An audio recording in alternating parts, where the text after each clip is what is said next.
समाजसेवेची अनोखी दिशा. वसमत येथे देवा चपटे यांचा प्रेरणादायी वाढदिवस.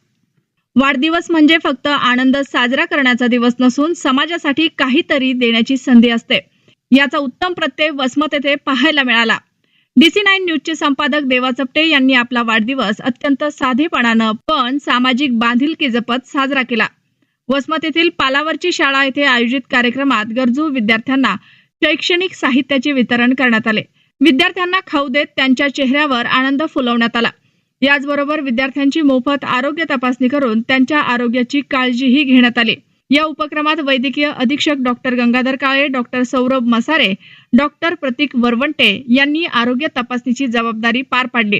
कार्यक्रमाला शाळेचे शिक्षक श्याम रावळे सर, दैनिक गाववालाचे प्रतिनिधी मारुती मामा धोंडे, प्राध्यापक किसन आप्पा इंगळे, अर्जुन सैदाने, पत्रकार अशोक इंगोले, हॅलो वसमतचे रिजवान भाई, रुपेश जोंधळे, गजानन होनराव, डॉक्टर चंद्रकांत खोकले, आकाश गवारे, बंडू बोबडे, पवार, इम्रान पठाण यांच्यासह विविध क्षेत्रातील मान्यवर उपस्थित होते.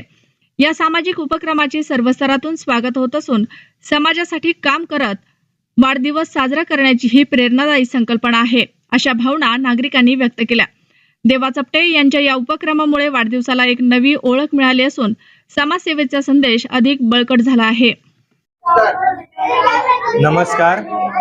आज आपले पत्रकार बांधव श्री देवा चपटेजी यांचा वाढदिवस आहे आणि त्या वाढदिवसाचं औचित्य साधून त्यांनी एक छान असा सामाजिक उपक्रम राबविला.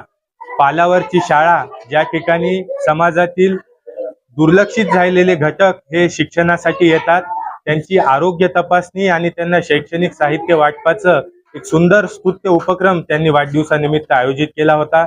या ठिकाणी आरोग्य तपासणी करण्यासाठी डॉक्टर वरवंटे सर, डॉक्टर गंगाधर काळे सर हे उपस्थित होते. तसंच या ठिकाणी विविध क्षेत्रातील मान्यवर धोंडे मामा असतील, ही शाळा चालवणारे रावले सर असतील, यांच्यावर प्रेम करणारे यांचा मित्रपरिवार असेल, हा उपस्थित होता. तसंच या आरोग्य तपासणीनंतर काही जणांना पुढील उपचारासाठी आपण उपजिल्हा रुग्णालय या ठिकाणी संदर्भित देखील केले आहे. तर अशा पद्धतीनं सामाजिक जाण ठेवून जबाबदारी आपण समाजाचं देणं लागतो, या छोट्याशा म्हणीप्रमाणे परंतु चांगल्या एका उदात्त भावनेनं त्यांनी आपला वाढदिवस साजरा केलेला आहे. या ठिकाणी त्यांनी आम्हाला देखील बोलवलं. आम्हाला पण या विद्यार्थ्यांसोबत काही क्षण घालवता आले, तर यासाठी आम्ही त्यांना शुभेच्छा देतो आणि त्यांच्याकडून असंच सामाजिक कार्य होत राहो ही आज त्यांच्या वाढदिवसानिमित्त ईश्वर चरणी प्रार्थना करतो. धन्यवाद.